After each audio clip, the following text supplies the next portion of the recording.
On se retrouve pour une config à 600 € avec un budget donc assez limité, mais j'ai fait en sorte de l'optimiser au maximum pour avoir un PC qui tienne la route pour du 1080p allant jusqu'à 144 fps. Et on commence tout de suite avec le processeur. Pour le processeur, j'ai trouvé un processeur avec un bon rapport qualité-prix et c'est nul autre que le Ryzen 5 5500, le fameux processeur qu'on retrouve très souvent dans cette gamme de prix. Donc ça va être un processeur avec 6 cœurs, 12 threads qui va coûter moins de 110 €. Il est gravé en 7 nanomètres. Sa fréquence est à 3,6 GHz et elle peut atteindre 4,2 avec le mode boost. Là, on est sur le format avec le ventirad qui est inclus dans la boîte.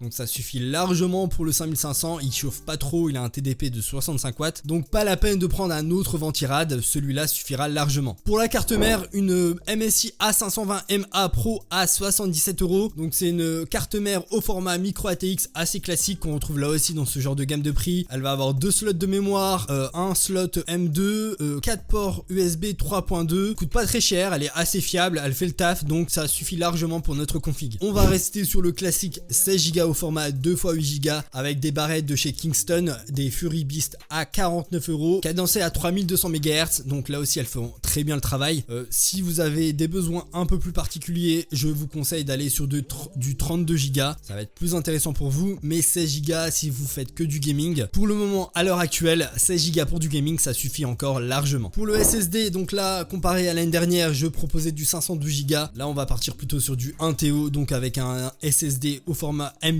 à 57 €, donc 1 TO là maintenant avec tous les jeux récents qui sortent et qui prennent de la place énormément, 1 TO c'est le minimum. Pour l'alimentation, un composant assez important de notre config, alors j'ai pris une Gigabyte de 550 watts, 80 plus bronze à 58,79 € précisément, donc elle est non modulaire, elle est semi-passive, elle est au format ATX, rapport qualité-prix intéressant, donc ça va suffire largement. Et donc vous pouvez déduire la carte graphique qu'on va prendre, et donc ça va être une RX 6600 de chez Radeon, donc une 6600 Saphir avec 8 Go de VRAM, elle est à 209 €. Donc là ça va être une carte graphique justement pour jouer précisément en 1080p. Alors sur les jeux récents ça va plutôt tourner sur du 60 fps assez correct, et si vous voulez jouer sur des jeux comme Valorant ou bien des jeux beaucoup plus optimisés, vous allez taper les 144 fps facile. Donc c'est une très bonne carte graphique avec un rapport qualité-prix vraiment imbattable, on peut difficilement trouver mieux. Côté de Nvidia c'est quasiment impossible de trouver avec un meilleur rapport qualité-prix, donc c'est la carte graphique au top pour notre config. Et pour terminer donc avec le boîtier